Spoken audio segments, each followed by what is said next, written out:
Hey guys, welcome to government jobs Gyan YouTube channel. Guys, आज की इस वीडियो में हम बात करेंगे कि कैसे आप अपना एसआईआर का फॉर्म फिल कर सकते हो। भारत निर्वाचन आयोग ने यहाँ पर स्पेशल इंटेंसिव रिवीजन एसआईआर के फॉर्म जारी कर दिए हैं। यहाँ पर घर घर जाकर बीएलओ आपको ये फॉर्म अवेलेबल कराएंगे। आपको इन्हें कैसे भरना है बिना कोई मिस्टेक किए हुए, इसकी पूरी जानकारी हम आपको स्टेप बाय स्टेप इस वीडियो में देंगे। बस आपको एंड तक हमारे साथ इस वीडियो में बने रहना है। उसके बाद वीडियो पसंद आए तो इसे लाइक और शेयर कर दें। चैनल पर नए हो तो इसे सब्सक्राइब कर लें। गाइस, यहाँ पर आपके संसदीय क्षेत्र में, आपके गांव, शहर या फिर कस्बे में जहां पर भी आप निवास करते हैं, आपका जो बीएलओ होगा वो आपको आपके घर ये एसआईआर का फॉर्म प्रोवाइड कराएगा। आपको इसे कैसे भरना है इसकी पूरी जानकारी हम आपको देंगे। इसे आपको केयरफुली फिल करना है, अन्यथा यहाँ पर आपका वोट कट हो सकता है आगामी इलेक्शन में। तो आपको इसे ध्यानपूर्वक भरना है। कैसे भरोगे इसकी पूरी जानकारी हम आपको स्टेप बाय स्टेप देने जा रहे हैं। आपको एंड तक हमारे साथ इस वीडियो में बने रहना है। तो बिना कोई वक्त गंवाए चलिए शुरू करते हैं। आपका एसआईआर का फॉर्म कुछ इस तरह से शो होगा। यहाँ पर आपको आपकी सभी डिटेल्स प्रोवाइड कर दी जाएगी। यहाँ पर निर्वाचक का नाम होगा जिसका एसआईआर आपको भरना है। ईपीआईसी नंबर यहाँ पर आपको आपका प्रोवाइड कराया जाएगा। आपका पता यहाँ पर होगा, जो आपका पता है। उसके बाद यहाँ पर आपको आपका क्रम संख्या, भाग संख्या एवं नाम यहाँ पर होगा। जहाँ पर आप वोट डालते हैं वो एड्रेस यहाँ पर होगा। विधानसभा या फिर संसदीय निर्वाचन क्षेत्र का नाम यहाँ पर आपको प्रोवाइड करा दिया जाएगा। राज्य का नाम आपके यहाँ पर होगा। ये क्यूआर कोड होगा, इसे स्कैन करके भी आप डिटेल चेकआउट कर सकते हो। और यहाँ पर आपका फोटो होगा जो आपके वोटर आईडी कार्ड में है, यानी कि लास्ट इलेक्शन में जो आपने वोट किया था उसमें जो फोटो था वो फोटो यहाँ पर आपको मिलेगा। तो ये सभी डिटेल्स यहाँ पर आपको ऑटोमेटिकली फिर मिलेगी जो आपका बीएलओ आपको फॉर्म देगा उसमें। अब यहाँ पर आपको अपना फॉर्म स्टार्ट करना है। सबसे पहले यहाँ पर आपको अपना फोटो चिपकाना है, पासपोर्ट साइज फोटो यहाँ पर आप चिपकाएं। उसके बाद यहाँ पर आपको अपनी जन्म तिथि एंटर करनी है, दिन, माह और वर्ष में, यानी कि DDMMYY फॉर्मेट में यहाँ पर आपको अपनी जन्म तिथि दर्ज करनी है। अगर आपकी जन्म तिथि 1/1/1990 है तो यहाँ पर आपको 01/01/1990 मेंशन करना होगा। तो इस तरह से यहाँ पर आपको अपनी जन्म तिथि दर्ज करनी है। फिर यहाँ पर आपको अपनी आधार संख्या एंटर करनी है। ये वैकल्पिक है, अगर आप करना चाहें तो कर दें, नहीं करना चाहते हैं तो आप न करें। उसके बाद गाइस, यहाँ पर आपको अपना मोबाइल नंबर इस कॉलम में फिल करना है। फिर यहाँ पर आपको अपना पिता या फिर अभिभावक का नाम एंटर करना है, यानी कि आपके गार्जियन का नाम यहाँ पर आपको देना है।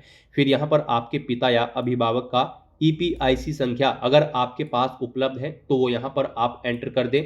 नहीं है तो फिर आप इलेक्शन कमीशन की वेबसाइट पर जाकर लिस्ट में चेकआउट कर ले अपने पिता या अभिभावक की। वहां से आप अपने ईपीआईसी संख्या यहाँ पर दर्ज कर सकते हैं। और अगर आप वहां से भी गेट नहीं कर पा रहे हैं तो आपको टेंशन लेने की जरूरत नहीं है। आप अपने बीएलओ से संपर्क करें, वो आपको वोटर लिस्ट प्रोवाइड कराएंगे आपकी, जिसके में आपके अभिभावक की वोट होगी। उसमें आपको यहाँ पर ईपीआईसी संख्या मिल जाएगी, या सेम ऐसा ही फॉर्म आपके अभिभावक का भी आपके घर आया होगा। उसमें यहाँ पर टॉप पर ही ईपीआईसी संख्या आपको मिलेगी। ये ईपीआईसी संख्या यहाँ पर आपको फिल करनी है, ये इंपॉर्टेंट है। इसी में यहाँ पर कैंडिडेट की क्वेरी आ रही है कि ईपीआईसी संख्या कहाँ से ले। तो यहाँ पर आपको प्रॉब्लम क्रिएट नहीं करनी है, आपको कोई पैनिक क्रिएट नहीं करना है। ईपीआईसी संख्या के लिए सिंपली ऐसा ही एक एसआईआर का फॉर्म आपके अभिभावक या पिता का आया होगा, उसमें भी यहाँ पर ईपीआईसी संख्या होगी। ये संख्या आपको यहाँ पर फिल करनी है। और अगर नहीं आया है, आपके अभिभावक की मृत्यु हो चुकी है, तो फिर आप बीएलओ से 2003 की वोटर लिस्ट मंगा लें, या फिर उनसे कहें वो आपको ये ईपीआईसी संख्या दे देंगे। यहाँ पर आपको टेंशन क्रिएट नहीं करनी है, कोई आपको टेंशन नहीं लेनी है। ये कोई बहुत बड़ा इशू नहीं है। ईपीआईसी संख्या आप अपने बीएलओ से गेट कर सकते हैं और वो यहाँ पर आप फिल कर दें। फिर यहाँ पर आपको अपनी मदर का नाम, माता का नाम एंटर करना है। फिर आपको अपनी माता का ईपीआईसी संख्या भी यहाँ पर एंटर कर देना है। ये भी आपकी जो माता का एसआईआर का फॉर्म आया होगा उसमें आपको ईपीआई संख्या मिल जाएगी। वो ईपीआईसी संख्या आप यहाँ पर फिल कर दें या फिर बीएलओ से ले लें अगर आपके पास नहीं है फॉर्म। फिर यहाँ पर आपको अपनी पति या पत्नी का नाम अगर है तो वो यहाँ पर आपको देना है। नहीं है, आप अनमैरिड हो, तो आप इस कॉलम को खाली छोड़ देंगे। फिर गाइस, यहाँ पर आपको अपने पति या पत्नी की ईपीआईसी संख्या यहाँ पर देनी है अगर आपके पास उपलब्ध है, यानी कि अगर आप मैरिड थे और आपके पति या पत्नी गुजर चुके हैं या फिर वो अभी भी जीवित है तो उनका भी एसआईआर का फॉर्म आया होगा। उसमें से जो हमने आपको टॉप पर ही बताया था वहां से आप ईपीआईसी संख्या यहाँ पर दर्ज कर दें, या फिर बीएलओ से आप ये पता कर लें उनका ईपीआईसी संख्या क्या है तो यहाँ पर आप दर्ज कर दें। और अगर आप अनमैरिड अनमैरिड है, यहाँ पर आपको फिर ईपीआईसी संख्या की देने की जरूरत नहीं होगी। यहाँ पर आपको अपने पति या पत्नी की ईपीआईसी संख्या देने की जरूरत नहीं होगी अगर आप अनमैरिड कैंडिडेट होंगे। फिर यहाँ पर आपको 2 कॉलम दिए गए हैं, पिछले एसआईआर की मतदाता सूची में मतदाता का विवरण और पिछले कॉलम में दिए गए संबंधी का विवरण पिछले एसआईआर के अनुसार। यहाँ पर आपको इन्हें ध्यानपूर्वक फिल करना है। हम आपको बता दें, अगर आप 2003 या उससे पहले के मतदाता हैं तो आप इन दोनों कॉलम्स को फिल करेंगे, और अगर आप यहाँ पर 2003 के बाद वोटर बने हैं तो फिर आपको केवल इस कॉलम को फिल करना है। ये बात आपको ध्यान रखनी है। यहाँ पर आपको अपने पेरेंट्स की, जी हाँ दोस्तों, यहाँ पर आपको अपने पेरेंट्स की मतदाता सूची का विवरण देना होगा। 2003 से पहले अगर वो वोटर थे तो उनका विवरण यहाँ पर आपको देना है, और अगर आप 2003 के बाद यहाँ पर मतदाता हुए हैं तो फिर आपको केवल यही कॉलम फिल करना होगा।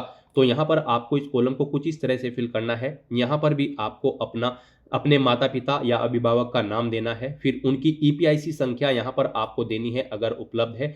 यहाँ पर आपको उनकी ईपीआईसी संख्या उनके एसआईआर फॉर्म से मिल जाएगी, या फिर आप बीएलओ से गेट कर ले और उसे यहाँ पर फिल कर दे। फिर यहाँ पर आपको अपने संबंधी का नाम देना है, उनसे आपका क्या संबंध है, आपके पिता या अभिभावक से, तो वो संबंध यहाँ पर आपको देना है। अपना जिला यहाँ पर आपको एंटर करना है, राज्य का नाम देना है, विधानसभा निर्वाचन क्षेत्र का नाम यहाँ पर आपको देना है, विधानसभा निर्वाचन क्षेत्र की संख्या देनी है, भाग संख्या देनी है, क्रम संख्या यहाँ पर आपको देनी है।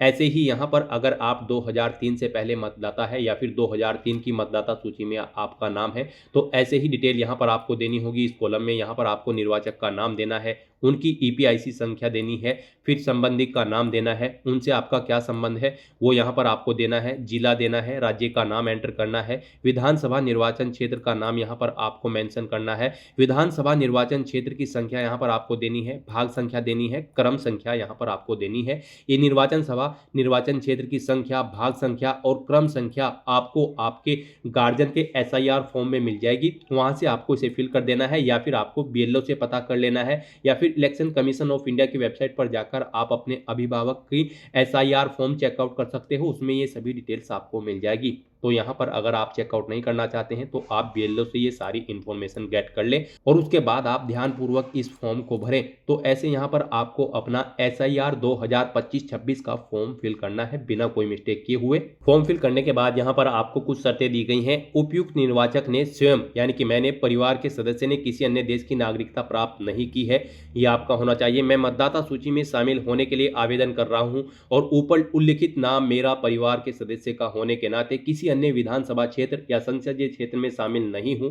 मैं एतद द्वारा घोषणा करता या करती हूं कि मेरी सर्वोत्तम जानकारी और विश्वास के अनुसार ऊपर उल्लेखित निर्वाचक होने के नाते मैं मेरे परिवार का सदस्य भारत का या की नागरिक हूं, और मुझे ज्ञात है कि इस आवेदन के संबंध में कोई ऐसा कथन या घोषणा करना जो मिथ्या है और जिसके बारे में मैं जानता या फिर मानता हूं कि वह मिथ्या है या जिसके सत्य होने का मुझे विश्वास नहीं है। लोक प्रतिनिधित्व अधिनियम 1950 का 43 की धारा 31 के अंतर्गत 1 वर्ष तक के कारावास या जुर्माने या दोनों से दंडनीय होगा। यानी कि अगर आपकी एक से ज्यादा जगह वोट होगी तो आपको यहाँ पर कारावास या फिर जुर्माना या फिर दोनों इस दशा में की जा सकती है। तो यहाँ पर आपको ध्यान रखना है, अगर आपकी किसी और संसदीय क्षेत्र में भी, यानी कि अगर आपकी एक से ज़्यादा संसदीय क्षेत्र में वोट है तो एक जगह से आप अपनी वोट कट करवा दें और एक ही जगह आप अपनी वोट रहने दें।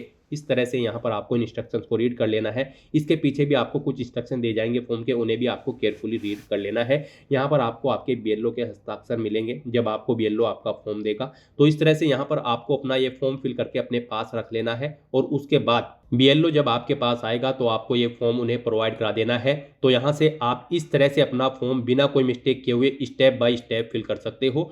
तो दोस्तों ऐसे आप अपना एसआईआर 2025-26 का फॉर्म फिल कर सकते हो बिना कोई मिस्टेक किए हुए। आज की इस वीडियो में बस इतना ही।